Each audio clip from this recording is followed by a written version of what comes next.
es el Señor. El único digno de toda adoración es el Señor Jesús.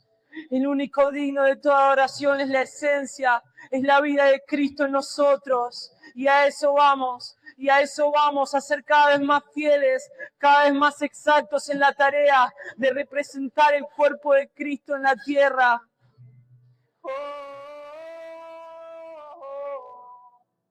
Tu iglesia te canta solo a ti porque eres el único digno. No, no, no, no.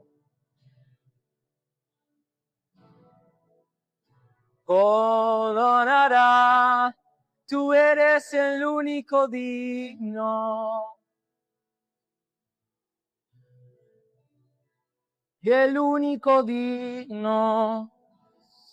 Oh, tú eres el único digno de adorar. Queremos ser más conscientes, queremos ser más conscientes del puesto que nos has dado, del puesto que nos has dado. No es solo venir a una reunión, es adorarte con nuestras vidas, con nuestro testimonio, ser cartas leídas. Queremos adorarte. Es el deseo de nuestro corazón. Es el único deseo de nuestro corazón. Es el único deseo de nuestro corazón. Es el único deseo de nuestro corazón, adorarlo, exaltarlo.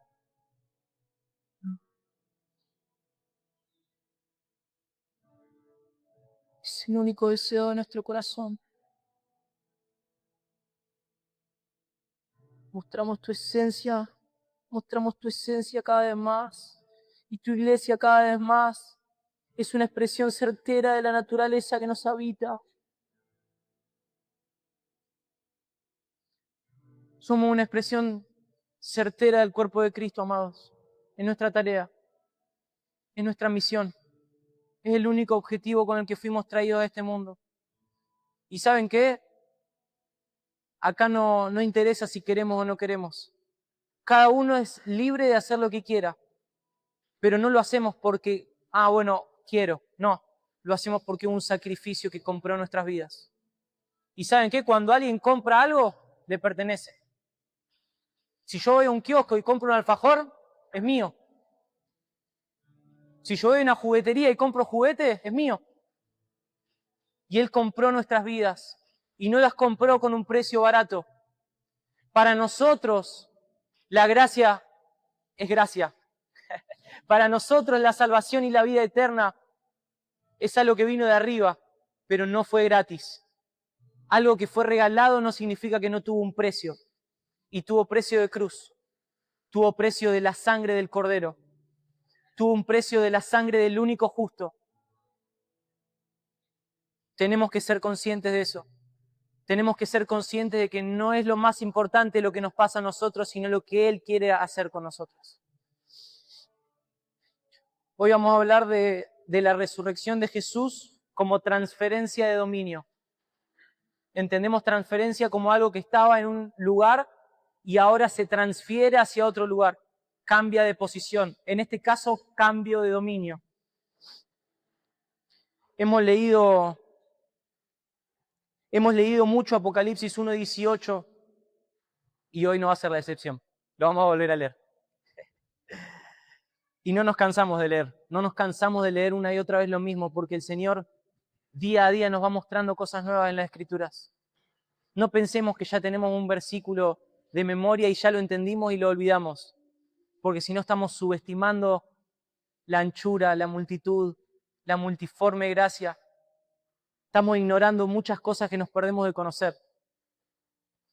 No sé si tenemos ahí Apocalipsis 1:18. La luz.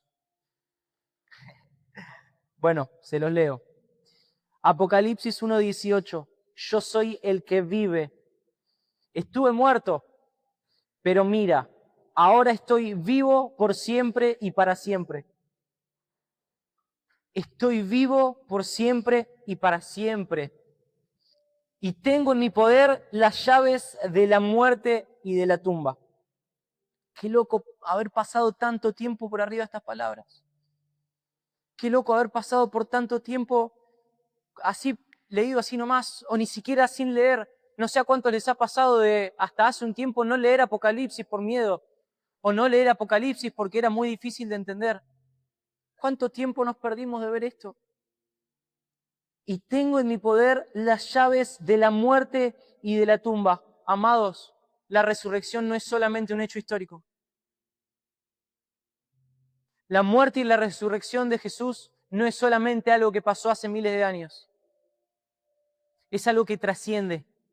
Es algo que trasciende la historia y que tiene una relevancia eterna. Es muy lindo recordarlo en las fechas festivas. Es muy lindo acordarse en la Pascua de que Jesús murió y resucitó y nombrarlo en la cena, cuando nos juntamos a comer con nuestra familia.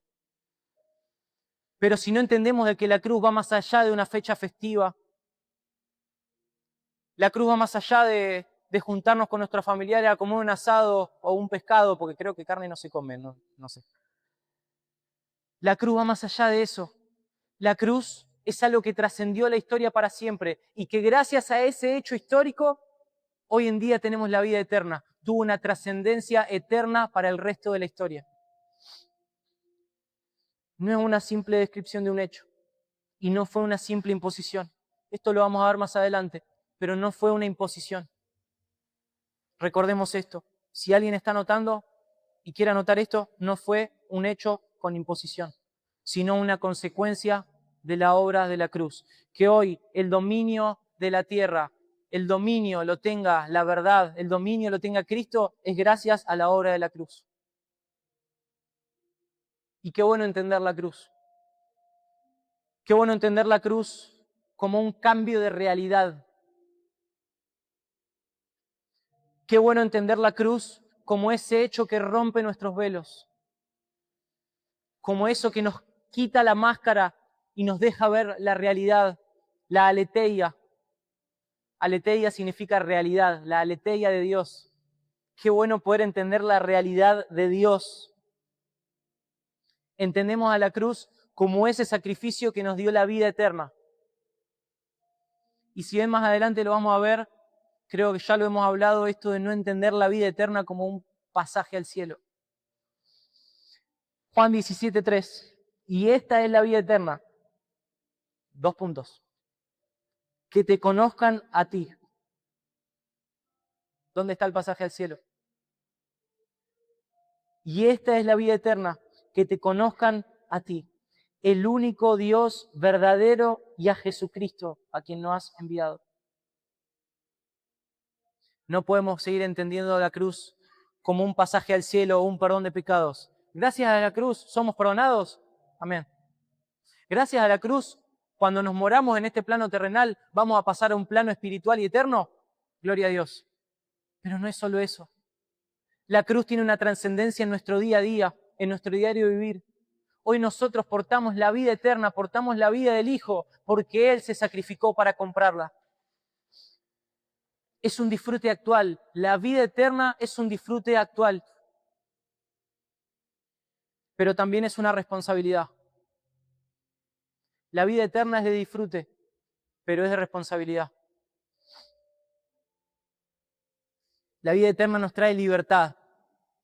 La vida eterna nos trae libertad de vivir condicionados por nuestra alma. ¿Cuánto tiempo nos encontramos encarcelados viviendo por nuestros propios sentimientos? ¿Cuánto tiempo nos encontramos encarcelados viviendo por lo que me pasa en el día a día? Y hoy el Señor nos dice, hey, tranquilo, descansá en la vida eterna. Descansá en esa esencia que yo ya coloqué en vos. Descansá en esa vida que no depende de situaciones almáticas, sino que depende de certezas eternas. ¿Cuánto descanso nos da esto? ¿Cuánto descanso nos da esto, amados? Juan 8:32 dice, y conocerán la verdad. ¿Quién es la verdad? Y la verdad los hará libres. ¿Quién nos hará libres? Versículo 36. Y si el Hijo los libertare, seréis verdaderamente libres. Gracias por su amén tan apasionado.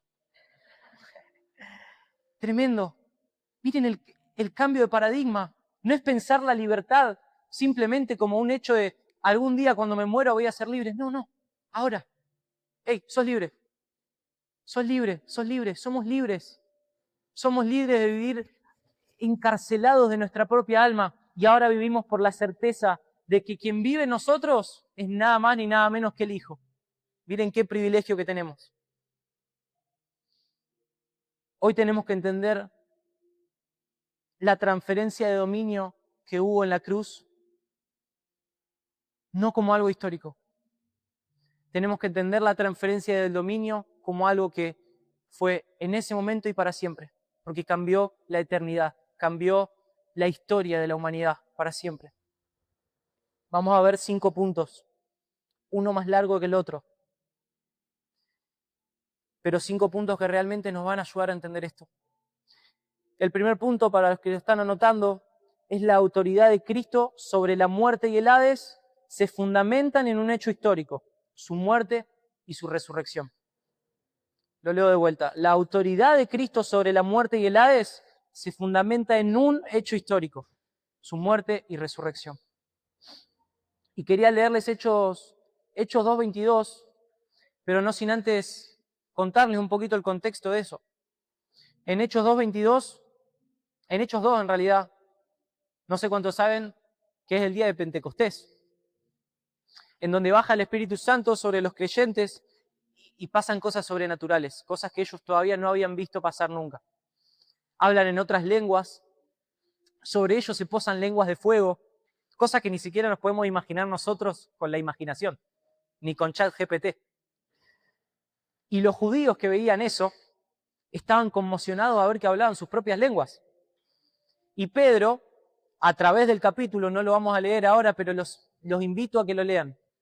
Porque también que Pedro haya recordado algo del Antiguo Testamento nos hace ver cuánto tenemos que estudiar a través del Antiguo Testamento. Porque Pedro lo que hace es decirles, hey, tranquilos, todo esto que está pasando, el profeta Joel ya lo había dicho. ¿Ok? Les di una tranquilidad de, esto ya lo habían dicho. Estamos viviendo lo que ya nos contaron que iba a pasar. Y después de contarles lo que el profeta Joel había dicho, prosigue diciendo, en Hechos 2:22, pueblo de Israel, escucha. Y hoy podemos decir, centro cristiano, escucha. Dios públicamente aprobó a Jesús de Nazaret al hacer milagros poderosos, maravillas y señales por medio de él, como ustedes bien saben. Pero Dios sabía lo que iba a suceder y su plan predeterminado se llevó a cabo cuando Jesús fue traicionado. Esto es hermoso. Esto es hermoso porque pasan dos cosas. O sea, si se dan cuenta en esta última oración, hay dos cosas que nosotros nunca las uniríamos en una oración, que es, fue planeado y traicionado. ¿Qué fue? ¿Fue planeado que lo traicionen? Sí. Sí. Qué increíble y qué lindo saber de que nosotros hubiéramos tenido esa visión de Pedro de querer cortarle la oreja a un soldado. Hubiéramos tenido esa visión de Pedro de agarrarlo a Jesús y no soltarlo. Y Jesús tenía otra cosmovisión. Tenía en sus ojos otra realidad, como cantábamos hoy. Tenía sus ojos puestos por encima del sol. Con la ayuda de gentiles, sin ley, ustedes lo clavaron en la cruz y lo mataron. Y hasta acá parece que el versículo es negativo, qué bajón. Pero el versículo 24 empieza con una palabra en la cual tenemos que estar tan atentos en las Escrituras. ¿Saben cómo empieza? Pero. ¿Y sabe cómo sigue? Pero Dios. Creo que nuestra vida es un continuo pero Dios. Pero Dios lo liberó de los terrores de la muerte y lo volvió a la vida. Lo voy a leer de un poco más atrás, porque es hermoso. Ustedes lo clavaron en la cruz y lo mataron, pero Dios los liberó de los terrores de la muerte y lo volvió a la vida. Ya eso es una victoria que nunca vamos a poder terminar de entender, pero sigue, no termina ahí. Pues la muerte no pudo retenerlo bajo su dominio. La muerte no pudo retenerlo bajo su dominio. El dominio de la muerte no pudo prevalecer ante el dominio de Cristo. ¿Ven la importancia de la obra de la cruz? ¿Ven que no lo podemos ver simplemente como un domingo de Pascua donde nos juntamos a comer con la familia? Y no es que ahora todos los días tenemos que juntarnos a comer pescado. Es que todos los días tenemos que tener esta conciencia de que la cruz fue una victoria y fue algo que nos dio la vida eterna, pero fue algo que ahora nos puso en un lugar de responsabilidades. Lo que Pedro les estaba contando no era solamente el hecho histórico de que Jesús había muerto y resucitado. Es el resultado poderoso de la obra de la cruz. En otras palabras, pasándolo a un argentino 2026, Pedro les dijo, hey, tranquilos, la muerte ya no tiene poder. Porque el que tiene dominio ya reina sobre todas las cosas. Tremendo. Y entendemos que cuando hablamos de muerte, en este caso, estamos hablando de un dominio, no de específicamente cuando una persona deja de vivir en la tierra. ¿Saben cómo entendemos la muerte? Como el engaño, como la desesperanza, como la mentira, como la tristeza, como la ansiedad. Entendemos la muerte como todos esos derivados de cosas que capaz vemos incluso hasta en nuestro día a día. Pero ahora es hermoso plantear algo. Si vemos a la muerte desde la posición de la cruz, ¿cuándo podemos pensar de que la muerte tiene dominio sobre nosotros? ¿Cuándo podemos pensar de que la ansiedad me domina? ¿Cuándo podemos pensar de que la tristeza nos domina? ¿Vamos a sentir tristeza? Sí, ya te lo adelanto. ¿Vas a sentir ansiedad? Sí, olvídate, ya va a llegar. Si justo hoy no te agarró, algún día vas a sentir. ¿Vamos a sentir enojo? Sí. Porque ¿saben quién también sintió todo eso? Jesús. ¿Cómo podemos pensar, si estamos parados desde la cruz, que todo eso tiene dominio sobre nuestras vidas? El Señor le dio fin a ese dominio de desesperanza, le dio fin a ese dominio de muerte para darle inicio a un dominio de victoria. El Señor le dio inicio a un dominio de victoria. A un dominio que, ¿se acuerdan que habíamos nombrado? Que el dominio de muerte traía tristeza, engaños, mentiras, ansiedades, llantos, enojos. Bueno, ¿saben qué trae el dominio de victoria? Toda la esencia de Cristo junta. Trae luz, trae verdad, trae amor, trae entendimiento, compasión, paciencia. El dominio de victoria cambia nuestra posición para siempre. Y acá es donde volvemos a acordar de que sí ocurrió un hecho histórico. Pero ese hecho histórico tuvo consecuencias profundamente eternas. Tuvo consecuencias que ni siquiera hoy vemos todavía. Tuvo consecuencias profundamente espirituales y sobre todo permanentes para toda la historia.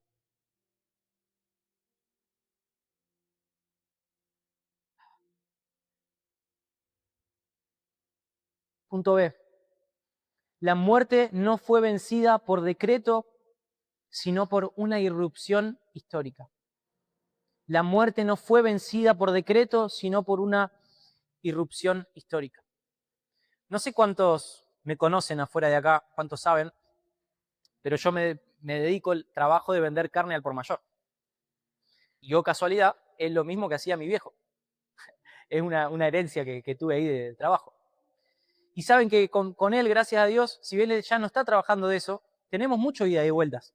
En los que yo le pregunto, ¿qué harías vos? Che, me pasó esto, que ya te pasó. Tenemos ida y vueltas en los que él me va ayudando. Pero claro, yo soy bastante terco. Si no lo vieron, ya me van a conocer. Soy bastante terco y tengo ese defecto de creer que capaz mis ideas son mejores que las de los demás. Y cuando tengo esos pensamientos, ¿saben de qué me estoy olvidando? De que él ya la vivió. Obviamente hay un espacio de decir, che, esto él lo hacía mal, yo lo puedo hacer bien. Pero hay momentos en los que yo me olvido de que él trabajó un montón de años de esto. Trabajó un montón de años de tratar con clientes, con proveedores, de manejar gente, de vender, de tener esa labia. Me olvido de que él no es un ignorante. Incluso su papá, su abuelo, su hermano, sus tíos, trabajaron todos de lo mismo. O sea, es todo un linaje de familia que le dio toda una experiencia de... y que encima ya tiene como 40 pirulos o más. Ahora, él vivió lo que yo estoy viviendo. Él ya vivió lo que yo estoy viviendo. Él sabe por lo que yo paso día a día. Y él cuando me habla, no me habla como alguien que mira un partido de fútbol en un sillón. Algunas veces me veo, es un poco ridículo, ¿no? Un gordito sentado en un sillón diciéndole a un loco que está todo trabado, que entrena todos los días cómo tiene que jugar al fútbol. Una cosa de loco. Él no habla desde ese lugar, él habla del lugar desde que lo vio y de que la experiencia lo hace hablar con un amor de querer lo mejor para mí. Ahora, esto es un ejemplo tonto de algo laboral que me pasa a mí. Pero ¿ven el paralelismo con Jesús? Les voy a leer Juan 1:14, cortísimo, pero tiene una declaración tremenda. Yo los animo a que escuchen atentamente. Y aquel verbo fue hecho carne y habitó entre nosotros.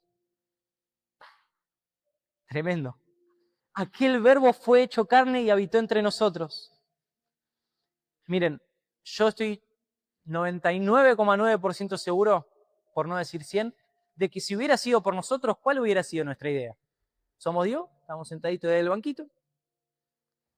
Dominio de la muerte afuera, dominio de la verdad adentro. Hubiera sido más fácil. Hubiera sido la primera idea que se nos hubiera venido a la cabeza. Como si fuéramos un ejecutivo de una empresa que damos órdenes y los demás hacen, pero no. Él tuvo una idea un poco más rebuscada. No sé si no se nos hubiera ocurrido. Él, ante los ojos humanos, no vino como un ser superado. No vino sin dolores. No vino como un superhéroe invencible al que nadie puede tocar ni alcanzar. La vida de Jesús, desde el principio hasta el fin, es un constante de contradecir esto que yo estoy diciendo. Porque vino en forma de bebé. Y eso ya es algo que no se nos hubiera ocurrido nunca. Porque por nosotros hubiéramos bajado un rey de 25 años, trabadito, con un degradé bien hecho, que recién se cortó el pelo, y que tenga a todos bajo sus pies. Y no, él sabe en dónde vino, en forma de bebé. Y no nació en la 25 de mayo.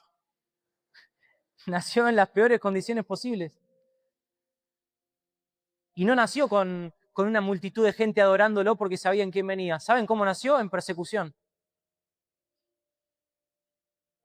¿Y saben qué? Él era el más justo de todos, pero lo maltrataron como el más injusto. ¿Y saben qué? Alrededor tenía amigos que lo llamaban Señor, pero cuando llegó el momento, lo traicionaron. Por si en algún momento se nos llega a cruzar la idea de que no, Señor, pero no sabes lo difícil que es ser tentado por los pecados. Ah, sí. Bueno, él estuvo con el diablo. Él fue tentado por el diablo. Fue probado. Viendo lo que se le venía, sufrió ansiedad, sufrió miedo, hasta derramar gotas de sangre, de sudor. No sé cuánto de ustedes le pasó sudar gotas de sangre. A mí no me pasó nunca. Y no conocía a nadie todavía que le haya pasado. Y es algo que puede pasar científicamente. Fue azotado, fue crucificado, fue maltratado como el más injusto, siendo el más justo de todos. Amados, Él no dio una orden desde el cielo. Él se expuso hacia nuestra debilidad humana para desde adentro transformar el resto de la historia. Él no vino como un rey superado, vino como el más humilde, siendo el que más se podía agrandar, siendo el más que podía venir como un superado porque todo merecido lo tiene, vino como un rey humilde. Esa es la palabra, rey humilde. Rey humilde. A Él sufrió lo que sufrimos nosotros y aún más. A Él le dolieron las cosas que nos dolieron a nosotros y aún más. Pero ¿saben qué? Él tuvo algo distinto. Una comunión y una sujeción al Padre que lo hicieron cambiar la historia para siempre. Él tenía, igual que nosotros, ansiedades. Él también tenía dolencias. Él también tenía tristezas. Pero Él tenía una, que ahora también lo vamos a ver más adelante, Él tenía una comunión con su Padre. Él tenía un respeto hacia esa autoridad. ¿Cuántas veces nos falta respeto hacia la autoridad? Y no solamente estoy hablando de un pastor o de un líder. Estamos hablando de que algunas veces ni con nuestro Padre Celestial respetamos la autoridad. Nada de lo que Él haya vivido es ajeno a nosotros. Al revés. Nada de lo que vivamos nosotros es ajeno a lo que Él ya vivió. Nada, nada. Y nosotros solemos tener esos pensamientos. Señor, sí, ya sé lo que tengo que hacer, pero no sabés lo difícil que es con Martín, que me vuelve loco. Sí, Señor, yo te entiendo, pero no sabés cómo me hincha mi mamá por todo, Señor.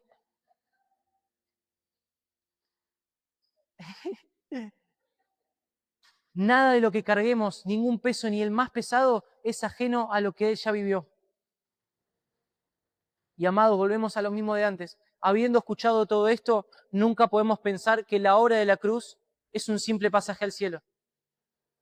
La obra de la cruz no nos muestra una esperanza de que cuando nos mueramos, o muramos, no sé cómo se dice, hay una palabra ahí que hay que resignificar, que cuando ya no vivamos en la tierra, vamos a ir al cielo. Sí, eso está buenísimo, pero mucho más que eso. Él no hizo todo eso. No se le ocurrió todo ese plan maravilloso solamente para que estemos bien, para que nos sientamos bien. Hubo algo mucho más grande que nos excede, algo que nos excede, que no depende de si yo quiero o no quiero. Suena fuerte lo que voy a decir, pero Dios no necesita nuestra opinión. Dios no necesita nuestras ideas, para nada. Cuando nos creemos tan inteligentes de darle una idea, sí, creo que nos debe escuchar. Decir, bueno, a ver, para decir otra vez acá. Pero Él no necesita nuestras ideas, no necesita nuestras formas y nuestra superinteligencia para cambiar el Evangelio. Él lo único que necesita es nuestro corazón rendido, nada más. No necesita nuestra opinión, necesita nuestro corazón rendido. Punto C. Cristo entró en el dominio de la muerte y salió con autoridad sobre ella. Entró en el dominio de la muerte y salió con autoridad sobre ella. Amados, Él no solo enfrentó a la muerte, incluso no solo sobrevivió a la muerte, la venció. Venció el dominio de la muerte. Muchas veces solo nos quedamos con el hecho de que murió. Murió, sí, es verdad y es algo que hay que recordar, pero nos olvidamos del hecho de que resucitó y venció. No podemos dejarlo de lado. No es como un superhéroe. ¿Vieron en las películas que hay superhéroes que van, parece que murieron y que les ganaron, y después 3 días después aparecen que volvieron ahí todos rotos, y después vuelven a ver si pueden volver a vencer al villano? No es como bueno, mira, justo lo miro a Juan, no es como un bombero que parecía que no volvía, y de la nada apareció ahí, y bueno.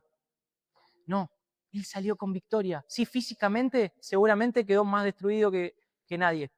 Físicamente seguramente parecía que había una derrota inmensa. Pero espiritualmente hubo dominio.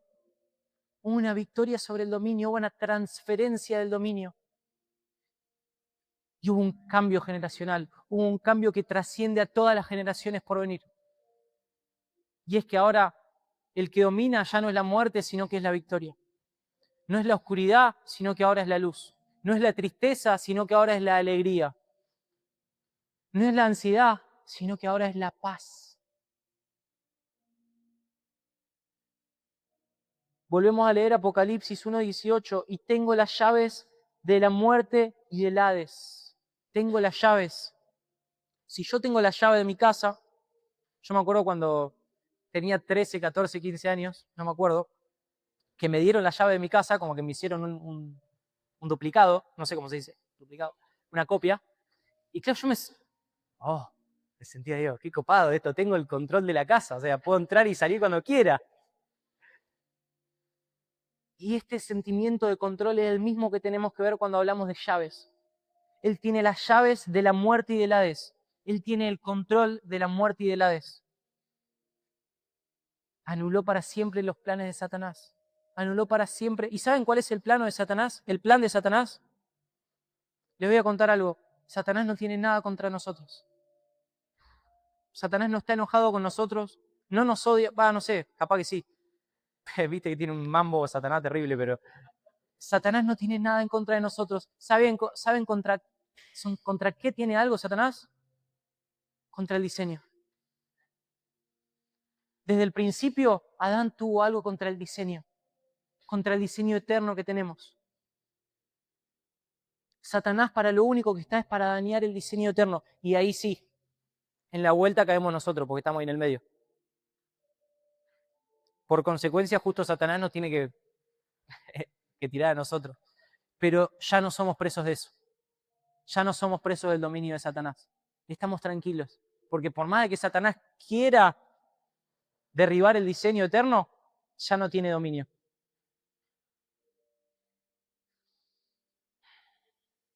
Es hermoso, hermanos. No sé si lo están viendo, pero cuánta paz nos da. Cuánta paz nos da saber que Dios tiene el control de todo. Cuando cantamos, ¿vieron cuando cantamos? Tú tienes el control, nunca pierdes el control. No lo cantamos simplemente porque es una frase copada o una frase que nos da una paz temporal. Lo cantamos porque hubo un hecho histórico y todo un plan predeterminado detrás que cambió la historia para siempre. Cuando pensamos o cuando tenemos esa ansiedad porque no sabemos lo que va a pasar, porque estamos asustados, porque tenemos miedos, tenemos que acordarnos de esto. De que hubo algo mucho más importante y mucho más relevante de lo que nos pasa en esta vida. Y no se los digo porque yo sea un superado. No se los digo porque yo no tenga momentos de ansiedad, momentos de tristeza. Se los digo porque estamos en un cuerpo y somos una familia que nos construimos en Cristo los unos con los otros.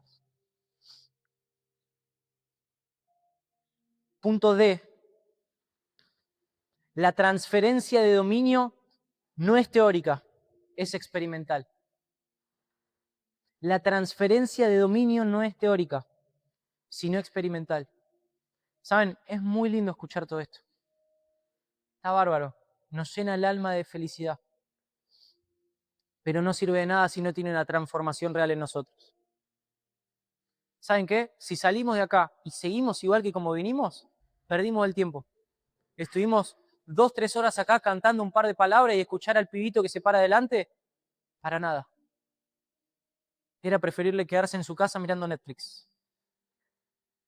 Porque acá no venimos a escuchar información, venimos a absorber vida. Y si esta palabra de la transferencia de dominio no tiene un impulso, no tiene una transformación real en nuestras vidas, algo experimental, no sirve de nada. ¿Y saben por qué no sirve de nada? Porque nadie va a poder comer de ese fruto.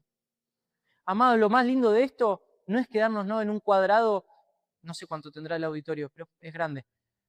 No sirve de nada si todo esto nos lo quedamos en el cuadrado de Francia y Colón. ¿Saben cuándo esto realmente es enriquecedor? Cuando los demás pueden comer del fruto de esto que estamos hablando. El fruto que sale de nuestras vidas no está para esconderlo dentro de la heladera, está para que los demás disfruten del fruto. No es solo información cuando decimos que hubo un cambio de dominio, es algo literal. No es una metáfora o algo que, bueno, no es tan así. No, literal. Literalmente hubo un cambio de dominio para siempre. Debemos verlo, amados, debemos verlo. Y si no lo vemos, sigamos investigando, sigamos comiendo, sigamos avanzando, sigamos viniendo, sigamos uniéndonos al Zoom, sigamos juntándonos con los hermanos, sigamos construyendo. Debemos experimentar esto. Porque todo esto carece de sentido cuando no conocemos nuestro propósito. Aprender todo esto no sirve de nada si no sabemos para qué nacimos. ¿Saben para qué nacimos? Génesis 1:27. Así que Dios creó a los seres humanos a su propia, a imagen de Dios los creó. Hombre y mujer los creó. Luego Dios los bendijo con las siguientes palabras: sean fructíferos y multiplíquense. Llenen la tierra y gobiernen sobre ella. Reinen sobre los peces del mar, las aves del cielo y todos los animales que corren por el suelo. Amados, nacimos a imagen y semejanza de Dios, con el propósito específico y puntual de gobernar y reinar a nombre de Él sobre toda la tierra. No es gobernar y reinar porque yo sea un capo. No es gobernar y reinar porque yo tenga una autoridad, porque Mateo es el hijo del pastor. No. Es gobernar en nombre de. Nacimos con el propósito de dar fruto, como hablábamos recién, de dar fruto, de multiplicar. Y vuelvo a lo mismo, qué pérdida de tiempo es. Y pobres las personas que están afuera y que no conocen, si nosotros no le damos del fruto para que disfruten. Está buenísimo cuando estamos en momentos de ansiedad, cuando vienen las malas, recordar esto para yo estar más tranquilo. Está genial y los invito a hacerlo. Si en la semana tienen alguna situación así, además de poder llamar a un hermano, de poder compartir el problema, ojalá que puedan recordar esto, que puedan abrir las escrituras. Pero de nada sirve si los que están a nuestro alrededor no comen de esto. Amados, no es un juego. No es un juego. No es simplemente un mensaje con palabras cada vez más difíciles. No es un mensaje lindo que dice el pastor o el apóstol Alberto, no. Es un cambio de mente. Es un cambio de mente. El Evangelio no es un grupo de amigos cantando canciones o leyendo libros un fin de semana. Que vuelvo a repetir, genial si lo hacemos, espectacular. El Evangelio es la vida del Hijo expresada en todos los ámbitos que nos rodean. La vida del Hijo expresada en todos los ámbitos que nos rodean. ¿Saben cuántos ámbitos hay acá? No sé cuántas personas somos. 30, 40. Son 30, 40 ámbitos. Martín es programador. Trabaja con gente online. Ahí lo necesita Dios. Gisela trabaja en Malinia. Ahí la necesita Dios. Feli, en el campo, ahí lo necesita Dios. Mateo, vendiendo carne, ahí te necesita Dios. Pensá en tu ámbito. Nombré 2 o 3 personas, pero pensá en vos. Pensá en vos, en ese ámbito que Dios te puso, ahí te necesita Dios. Ahí te necesita Dios. Está buenísimo si vamos a eventos, si vamos a la reunión los domingos, si vamos a un recital. Eso está genial, pero no sirve de nada si en nuestros ámbitos no marcamos la diferencia. Amados, nosotros nos llenamos la boca criticando a gente que predica distinto y que predica el mensaje de que venga ya el Señor con la excusa de, ay no, pero ellos no están pensando en los demás, no están pensando en los inconversos que todavía no se transformaron. Y nosotros, ¿cuánto tiempo de nuestro día pasamos pensando en los que todavía no están convertidos y que lo tenemos hasta incluso en nuestra propia casa? Nos llenamos la boca criticando a los demás cuando nosotros todavía no llegamos a desarrollar ese sentido de expresión. Tenemos que desarrollar el sentido de propósito. Tenemos que desarrollar ese sentido de querer de que todos los que están a nuestro alrededor disfruten del fruto de la esencia del Hijo en nosotros. Punto E. No negociamos la responsabilidad. No negociamos la responsabilidad. ¿Saben? Cuando preparaba este mensaje, miraba la vida de Jesús y miraba la mía. Y veía alguna que otra diferencia. Por no decir muchísimas. Y me preguntaba, ¿por qué? ¿Por qué si él tuvo las mismas o más dolencias? ¿Por qué si él tuvo más tentaciones? Si él tuvo más ansiedades, ¿por qué él pudo ser quien fue? ¿Por qué él pudo cambiar la historia para siempre? ¿Y saben por qué? Porque Jesús tenía responsabilidad. No jugaba al superhéroe. No vino acá a hacerse el canchero porque era el Hijo de Dios. No vino acá a criticar a los que decían herejías, como algunas veces hacemos nosotros. Jesús no aprovechaba el poder que tenía para sacar un provecho personal. No pensaba en a ver si el domingo me ponen a cantar en el escenario, a ver si voy a ser el líder de jóvenes o va a cambiar el liderato de jóvenes.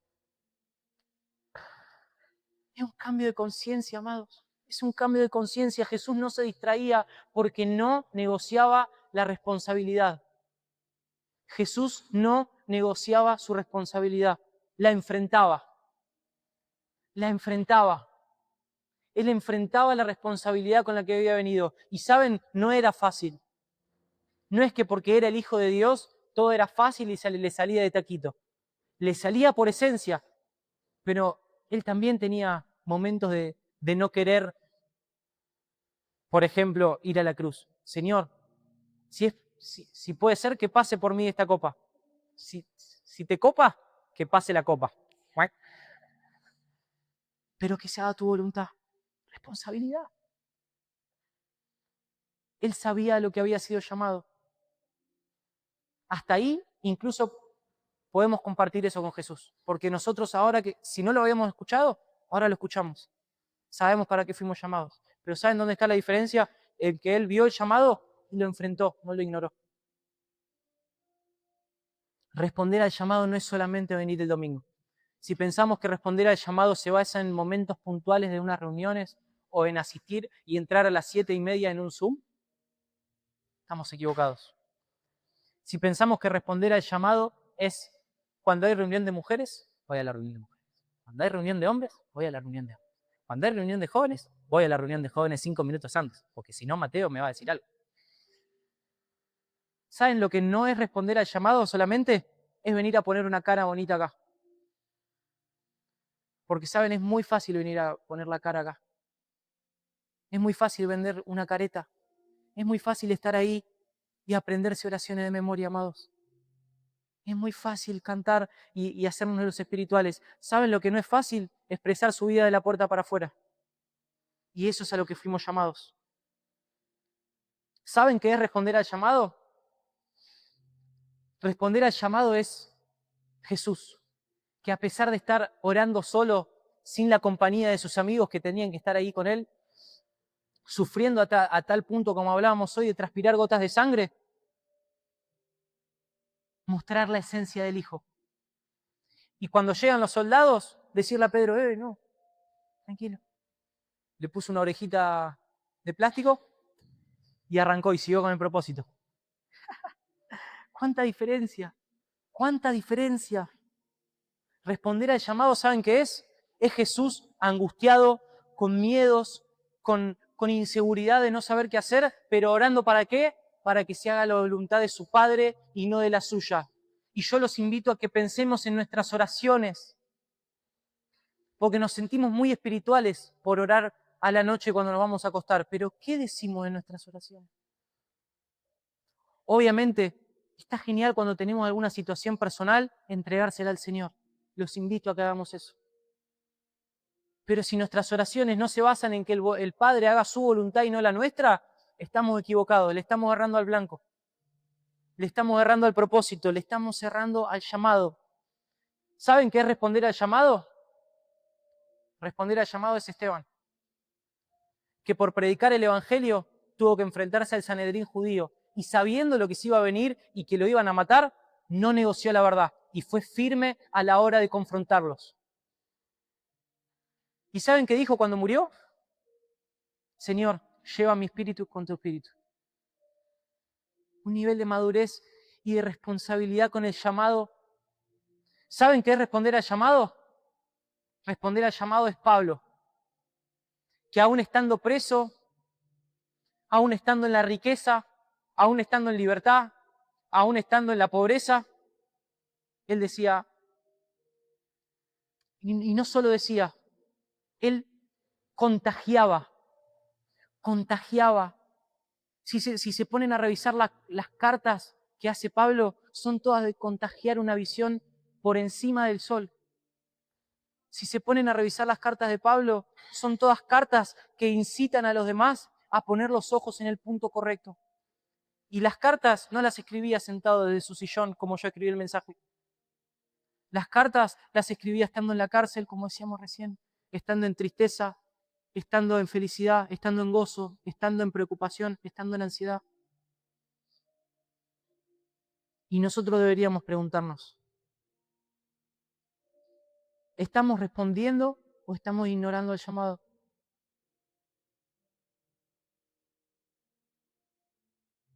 ¿Estamos respondiendo o estamos ignorando al llamado? ¿Estamos negociando la verdad? ¿Estamos negociando la verdad? ¿Estamos poniendo alguna cosa por encima del Evangelio?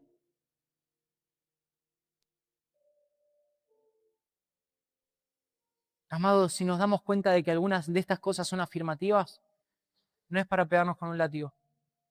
Si me doy cuenta de que estoy poniendo cosas por encima del Evangelio, es el punto de inflexión de nuestras vidas para cambiar para siempre a nuestros entornos.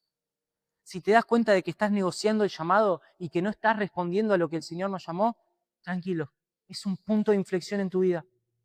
Es un punto de inflexión, es un cambio de paradigma, es un cambio de mente para que empecemos a responder correctamente al llamado.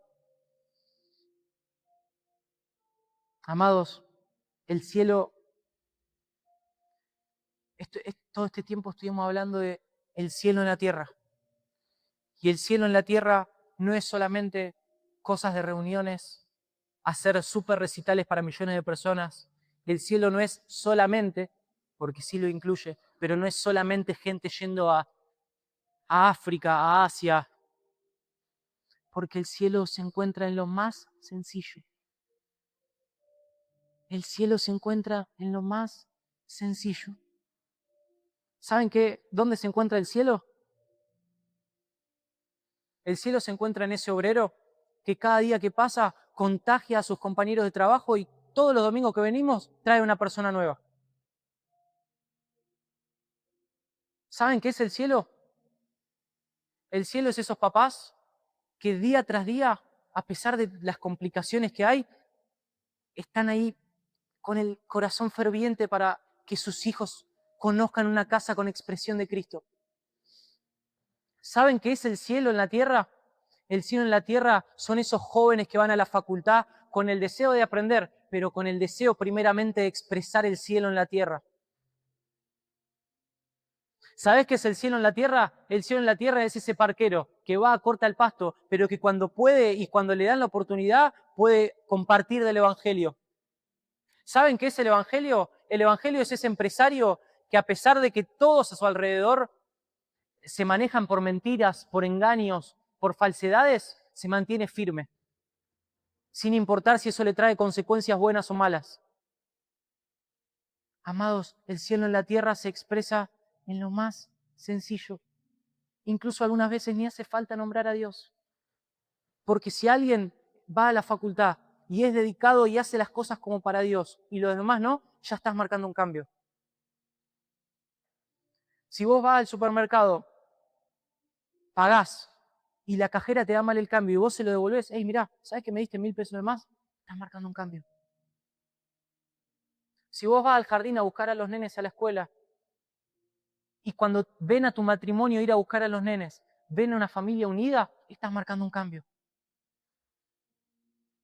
Si cuando te contratan para hacer un trabajo, lo haces en tiempo y forma, lo haces con responsabilidad, lo haces con honestidad, estás marcando un cambio.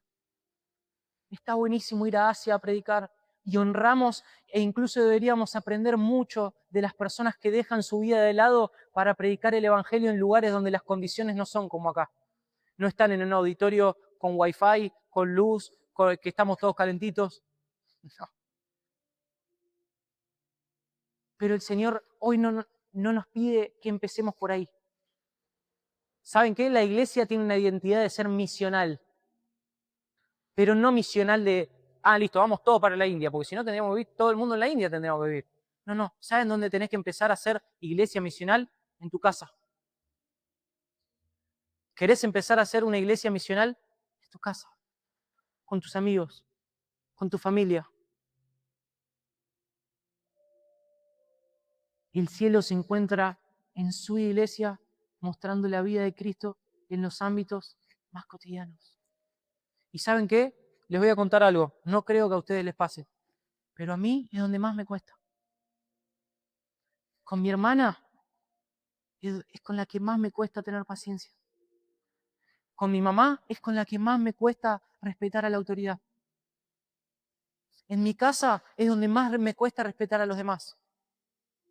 Acá capaz que vemos a un Mateo con una careta, súper respetuoso. Pero cuando yo estoy en mi casa es donde se ve el verdadero Mateo.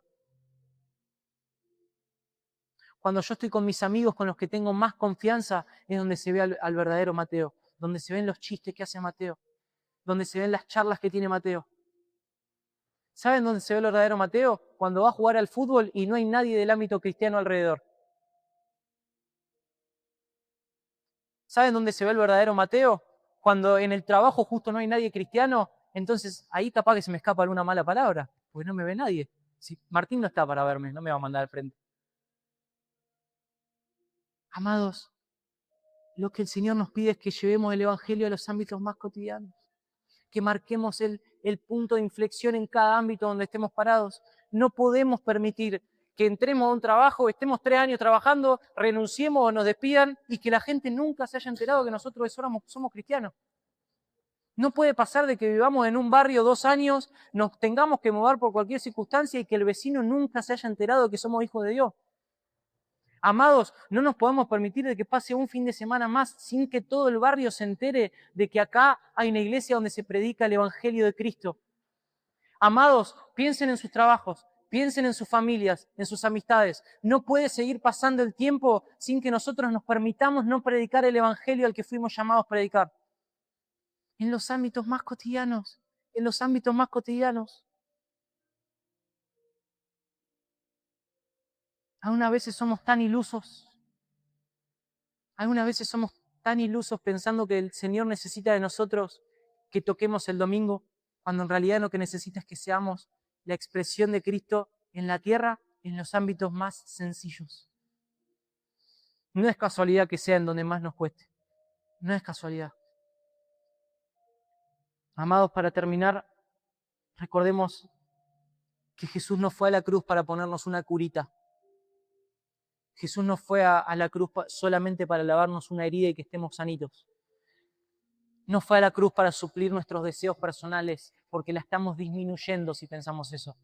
Si tomamos a la cruz como un domingo de Pascua o como un solucionador de problemas pro max, estamos disminuyendo tanto la hora de la cruz, le estamos faltando tanto el respeto a la hora de la cruz. Jesús fue a la cruz no para ponernos una curita, sino para rompernos y hacernos de nuevo. ¿Saben qué? Él no murió solo allá, porque nosotros juntamente con Él morimos y juntamente con Él volvemos a nacer para ser nueva criatura, para ser nueva creación. Nosotros fuimos hechos nuevos para implantar la nueva humanidad en la tierra. Mucho tiempo hemos visto no solo el Apocalipsis, sino como el cielo, como algo allá lejano. Hemos visto el cielo como ese momento en el que morimos físicamente y pasamos a un plano espiritual. Hemos visto el Apocalipsis como ese capítulo que habla de los últimos tiempos y que no lo leemos porque habla de bestias, de tormenta, de llave, de cosas raras y lo dejamos pasar. Pero hoy el Señor nos está pidiendo que reflexionemos sobre eso, sobre ese paradigma que tenemos. Hoy el cielo no es algo lejano, sino que es algo cercano a nosotros. Hoy el cielo no es algo para disfrutar en el futuro, sino que es algo de disfrute presente. El cielo no es algo que íbamos a disfrutar cuando íbamos a morir, sino el cielo es algo que se vive y se expresa hoy. Ahora, cuando salimos de la puerta, tenemos que expresar el cielo. El cielo, amados, es la realidad de Dios en la tierra. El cielo en la tierra es la realidad de Dios en la tierra. Es la forma de vivir natural del cuerpo de Cristo. No tenemos que esforzarnos. Si pensamos que para ser expresión de Cristo tenemos que hacer algún esfuerzo extra, olvidémonos, porque no vamos a poder. Y yo estoy seguro que más de uno acá le pasó que quiso expresar a Cristo con esfuerzos. Pero hoy el Señor no nos está pidiendo que nos esforcemos. No nos pide ni que nos esforcemos, ni que le planteemos ideas nuevas para renovar la iglesia. El Señor lo único que nos pide es el corazón. Es el corazón, amados, es el corazón. Tenemos que hacernos cargos del rol que nos toca. No podemos seguir ignorándolo. No podemos seguir pasando por alto el Evangelio y la obra de la cruz. Y amados, les quiero contar algo. El Señor es radical. El Señor no le gusta el color gris. O blanco o negro. No podemos ser cristianos acá y en el trabajo ser cristianoides. Cristian más o menos. No podemos permitirnos tener un pie adentro del Evangelio y un pie afuera del Evangelio. Tener un pie adentro de la iglesia de Cristo y tener un pie afuera de la iglesia de Cristo. Tenemos un pie adentro de la vida de Dios y tenemos un pie afuera de la vida de Dios. ¿Saben qué? Dios es radical. Y si no le vamos a dar todo al Señor, no quiere nada. El Señor no necesita un poquito de nuestras vidas. El Señor necesita todo nuestro corazón, hasta lo más profundo. Hasta lo más profundo. Saben, cuando fui a mente de gobierno el año pasado, hubo una palabra que me marcó porque fue una confrontación muy grande. Y fue, ¿Cristo está presente en todo o Cristo no está presente en nada? ¿Cristo está presente en todo o no está presente en nada? Y es nuestra elección. Es nuestra elección salir de acá y ponerlo a Él como el centro de nuestras vidas. Hermanos, nos invito a que podamos vivir con este entendimiento de que Cristo tiene que estar presente en todo. ¿Nos vamos a equivocar? Muchas veces. ¿Nos vamos a cansar? Muchísimas veces. ¿Vamos a caernos? Muchísimas veces. Pero ¿saben qué palabra está ahí para volvernos a levantar? Esta. La palabra de Dios, amados.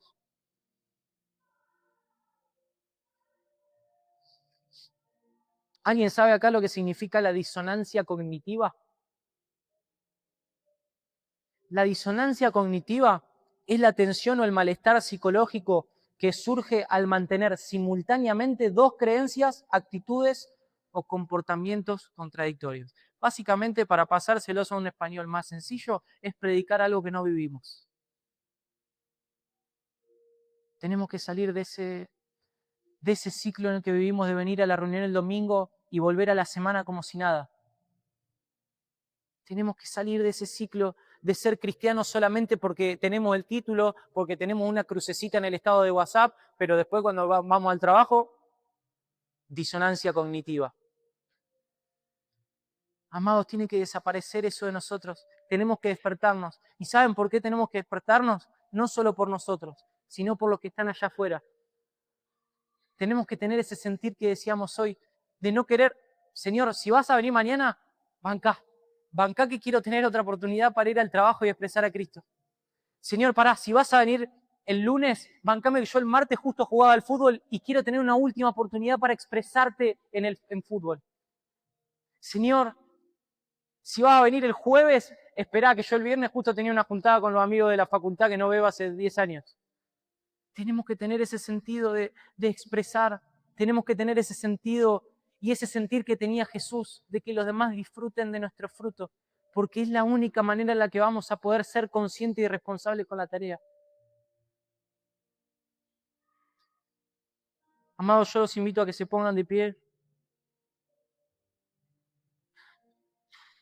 simplemente por el hecho de molestarlos,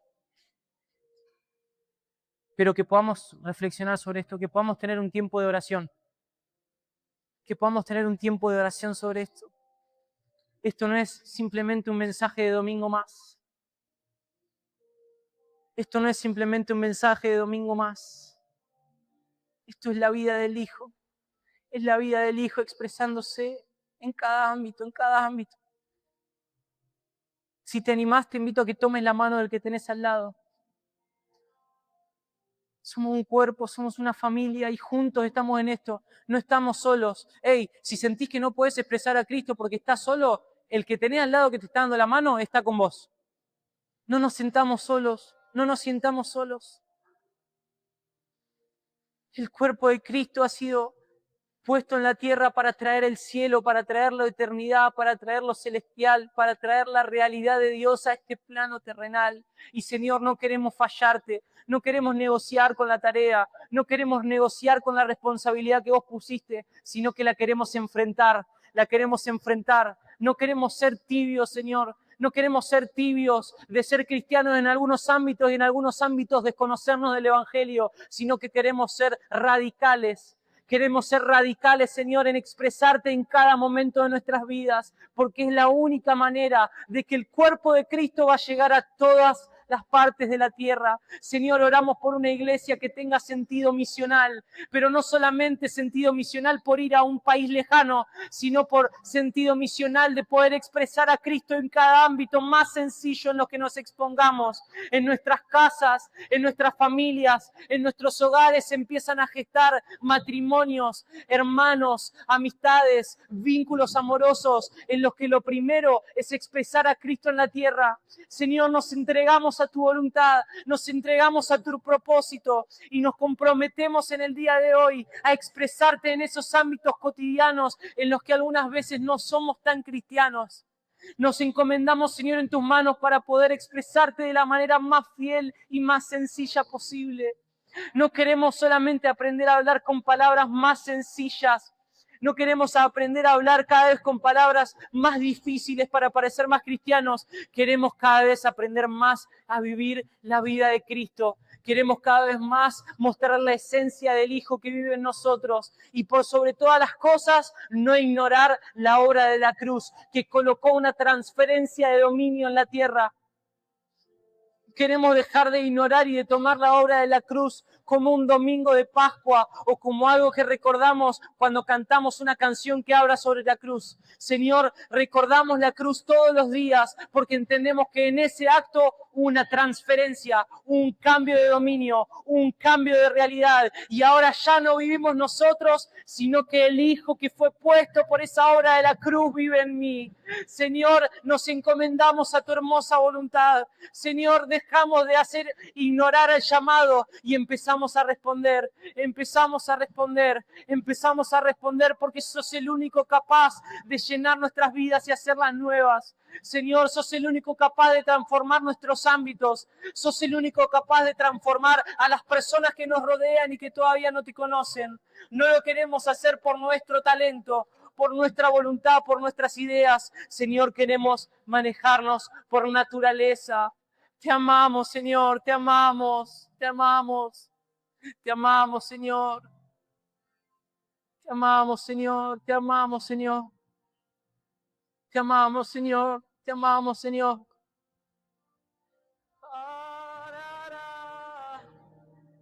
Eres el único capaz de hacernos nuevos. Traemos el cielo a la tierra. Traemos el cielo a la tierra. No, no, no, no.